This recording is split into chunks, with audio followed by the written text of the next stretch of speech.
Mathieu Sisman, bonjour. Bonjour Mathieu. Vous nous recevez dans le cadre des portraits d'experts que nous faisons pour la Chambre. Quelle est votre spécialité? Alors notre spécialité à la Galerie Sisman, c'est la sculpture ancienne européenne du Moyen-Âge, de la Renaissance jusqu'au XVIIe. C'est un champ assez vaste qui en fait comprend toutes les grandes écoles européennes, du prémisse de la Romance, c'est-à-dire la renaissance de la sculpture en Occident, en traversant tous les âges gothiques, mais par différents pays, et donc par différentes cultures. La Renaissance italienne, qui elle aussi va diffuser dans toute l'Europe, et puis l'art classique et l'art baroque. Alors qu'on fait à peu près tout, on couvre à peu près l'intégralité du champ de la sculpture occidentale de cette époque. Vous ne faites que la sculpture? On est réellement spécialisé en sculpture, mais par curiosité et par goût, on va aller piquer quelques spécialités dans l'objet d'art. Comment devient-on expert dans un domaine aussi large? Tout d'abord, c'est une passion. Donc on entre par goût, véritablement, dans cette spécialité. J'ai trouvé que c'était un champ immense, assez peu cultivé finalement, où il y avait beaucoup d'espace pour découvrir de nouveaux objets, de nouveaux artistes, des croisements entre les pays et les cultures. Je trouvais ça extrêmement intéressant. C'est ça qui m'a permis de me tourner vers l'expertise, et particulièrement vers la CNES, mais on pourra en parler plus tard. Voilà. Vous avez voulu nous montrer deux œuvres pour illustrer votre propos. Je crois qu'elles sont derrière vous. En quoi sont-elles intéressantes du point de vue de l'expertise? Alors évidemment, le choix, c'est extrêmement compliqué. Pourquoi une œuvre plutôt qu'une autre? J'en ai pris deux. Une en terre cuite, mais qui ne ressemble pas à de la terre cuite, et une en pierre qui est un peu obtus, donc c'est toujours amusant quand c'est un peu obtus. Voilà, donc on a pris cette tête-là, c'est lourd, voilà, hop, qui est une tête en pierre calcaire très dure, qui n'est pas une pierre calcaire usuelle pour la sculpture. C'est-à-dire que quand on a l'habitude, en fait, et quand on connaît, on arrive à distinguer le type de pierre utilisée pour ces sculptures. Celle-ci est pleine de défauts et extrêmement dure.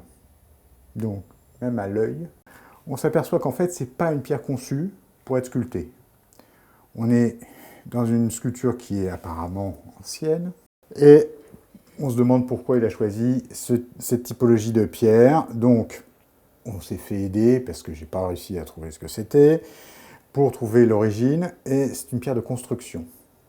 Donc, pas utilisée pour la sculpture, ou très très peu, ou pour des pierres qui vont intégrer la construction, comme un portail. Et voilà, c'est pour ça que je voulais vous montrer celle-ci. En plus, elle est donc d'une matière inhabituelle. Stylistiquement, c'est un peu perturbant. Donc c'est la deuxième partie de l'analyse de l'expert. C'est le style quand même, donc pas seulement la matière. Elle a un petit bandeau. Et le petit bandeau, c'est une réminiscence de l'art antique. Donc, on est sur un art qui n'est pas antique, mais qui porte la culture, en fait. On va rechercher à cette première époque gothique, fin romane, début gothique, on va rechercher la sculpture là où on peut en trouver. On ne sait plus sculpter un visage. On a perdu la technique, la connaissance. Donc, les modèles qu'on va avoir, ce sont des modèles antiques, qui restent éparpillés partout quand même. Il y a énormément d'antiquités en France, ça a quand même été un champ immense. Donc, on s'aperçoit qu'on utilise un petit bandeau de temps en temps, on trouve ça assez agréable. Donc, on va le réutiliser dans des sculptures qui, théoriquement, n'en ont pas, en fait. Il n'y a aucune raison qu'au XIIe siècle, on mette un petit bandeau dans les cheveux. Donc, ça va nous permettre d'aller vers la datation de la pièce. La pierre va nous donner l'endroit, le bandeau va nous donner une datation. Et puis après, on va avoir des éléments stylistiques plus ou moins fins qui nous permettent effectivement de voir voilà, les pupilles incisées, l'œil, le visage un peu plat.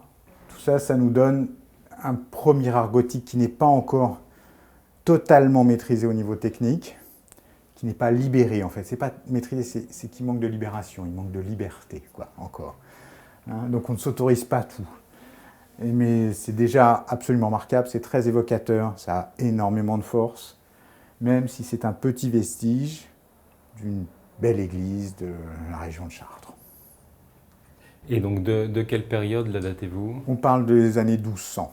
Donc vous arrivez à faire une datation et une attribution de provenance grâce à la matière et au style, c'est cela? Absolument.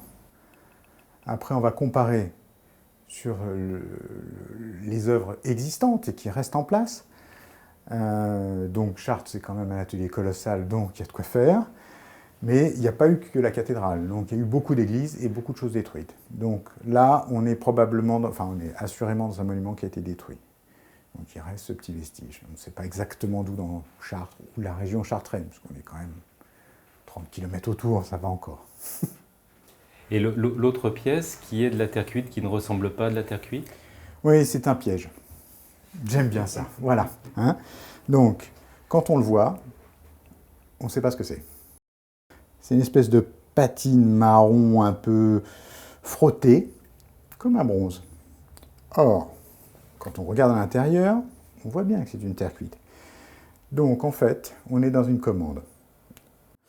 Une commande, c'est-à-dire qu'on a demandé au sculpteur de faire faire une terre cuite, patinée façon bronze. C'est un objet d'amateur. Donc, après, on a un petit poncif qui reprend les dessins de Girardon. Donc, un espèce de, vous voyez, de visage de l'hiver. En fait, cet homme drapé, c'est l'hiver. C'est une allégorie de l'hiver. Et Girardon, c'est le maître d'œuvre de Versailles, c'est le maître d'œuvre de Louis XIV. Il dessine beaucoup, d'autres sculptent pour lui. Parfois, il sculpte, mais pas toujours. Et c'est un modèle en termes, c'est-à-dire c'est à forme géométrique, avec les côtés abattus. C'est une des spécialités de Raon, qui a travaillé sur les dessins de Girardon. On suppose que c'est lui. Voilà, il n'a pas signé, hein, donc c'est très difficile.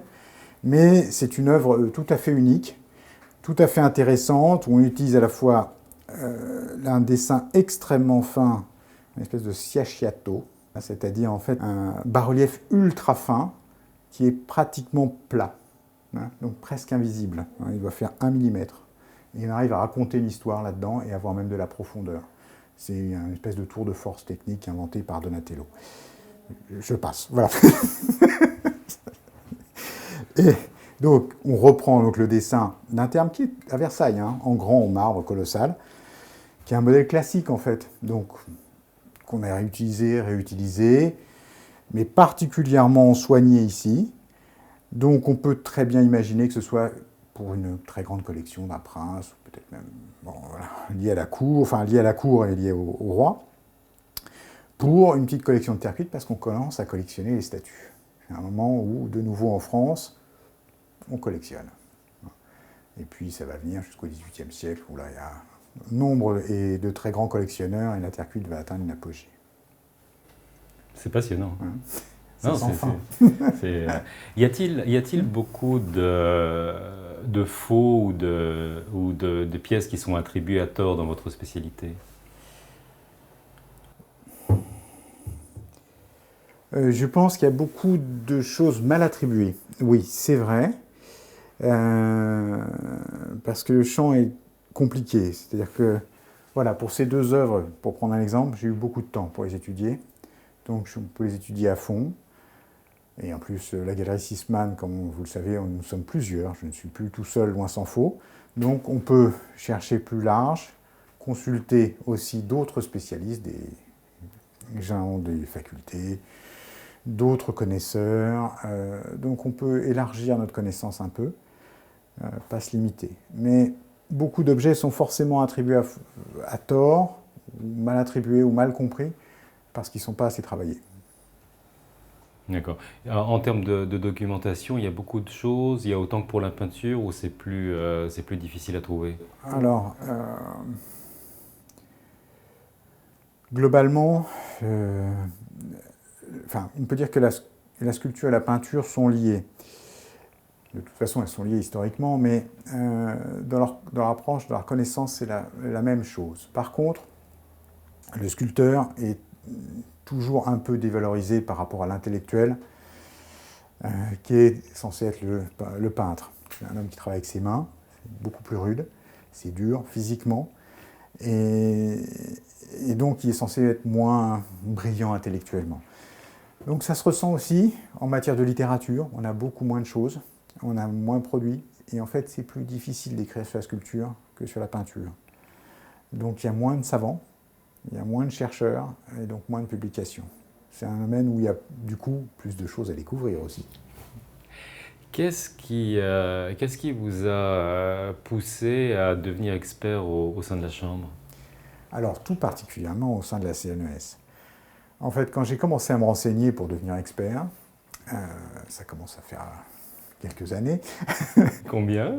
Ça va peut-être une vingtaine d'années. Oui, une vingtaine d'années, je pense. Je me suis renseigné auprès des chambres pour voir comment on devenait expert. Et quand j'ai vu que la CNES présentait un concours, enfin une forme de concours, et non pas une forme d'agrément, j'ai trouvé ça très intéressant. Donc je me suis présenté, j'ai raté le concours, donc j'ai trouvé ça d'autant plus intéressant et d'autant plus valorisant. Hein. Donc j'étais vexé comme un pou. Hein. Mais je l'ai repassé 2-3 ans après et j'ai fini par l'avoir. Et depuis, tout se passe très bien avec la Chambre? Oui, absolument. Oui, et je suis content, j'ai même moi-même refait passer les examens. Je connais maintenant des stagiaires, des gens qui sont rentrés dans la Chambre, et je pense que je comprends mal en fait le fonctionnement des autres chambres. Je ne comprends pas comment on peut devenir expert sans être au moins jugé par les siens. Monsieur Sisman, merci beaucoup. Merci.